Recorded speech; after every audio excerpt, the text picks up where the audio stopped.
Assalamualaikum warahmatullahi wabarakatuh. Waalaikumsalam warahmatullahi wabarakatuh. Saya Shelly, jadi saya akan mempresentasikan tentang transfer elektron.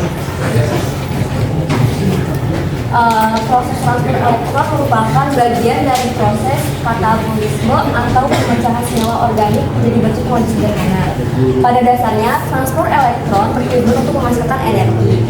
Transfer elektron berlangsung di dalam kristal, yaitu membran dalam mitokondria. Reaksi yang berlangsung di dalam transfer elektron adalah reaksi reduksi dan oksidasi antara senyawa NADH dengan FADH2. Kedua senyawa tersebut dihasilkan dari tahapan sebelumnya, yaitu siklus Krebs.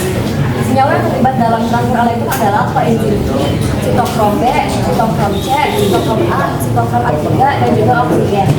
Setelah tiga tahap sebelumnya, ini merupakan tahap terakhir pada respirasi aerob yang disertai dengan pembentukan atom terbanyak.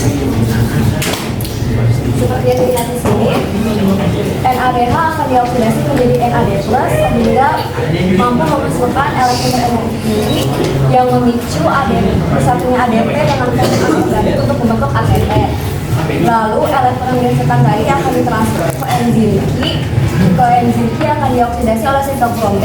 Proses ini mengakibatkan koenzim Q akan melepaskan elektron juga 2 ion H+. Selanjutnya sitokrom B akan dioksidasi sitokrom C. Proses ini juga mampu menghasilkan elektron yang berenergi tinggi sehingga memicu bersatunya ADP dengan fosfat anorganik untuk membentuk ATP. Lalu selanjutnya sitokrom C akan mereduksi sitokrom A. Lalu sitokrom A akan dioksidasi oleh sitokrom A3. Pada proses ini juga mampu menghasilkan elektron berenergi tinggi yang memicu bersatunya ADP dengan fosfat anorganik untuk membentuk ATP. Lalu elektron yang dilepas tadi akan ditangkap oleh oksigen sebagai akseptor elektron terakhir yang memicu oksigen berikatan dengan ion H+ sehingga terbentuklah H2O. Transfer elektron yang melibatkan oksidasi NADH akan menghasilkan 3 ATP dan 1 H2O. Nah, demikian halnya dengan oksidasi FADH2. Pada oksidasi FADH2, jumlah ATP yang dihasilkan lebih sedikit, yaitu 2 ATP. Hal itu disebabkan oleh kecilnya energi terhasilkan dari oksidasi FADH2. Kesimpulannya, satu oksidasi NA2 akan menghasilkan 3 ATP. Oksidasi satu FADH2 akan menghasilkan 2 ATP. Dari tahapan glikolisis sampai siklus Krebs, NADH dan FADH yang dihasilkan berturut-turut adalah 10 H2 molekul.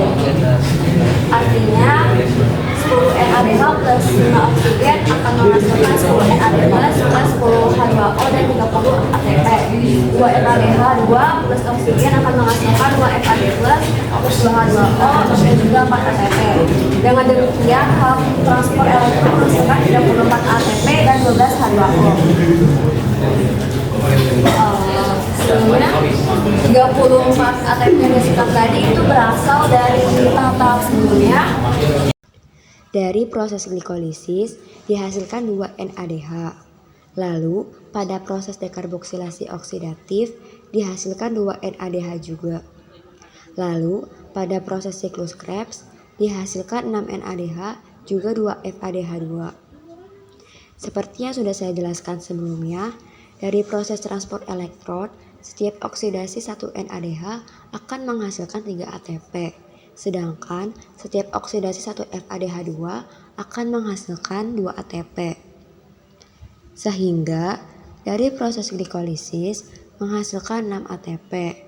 Proses dekarboksilasi oksidatif menghasilkan 6 ATP.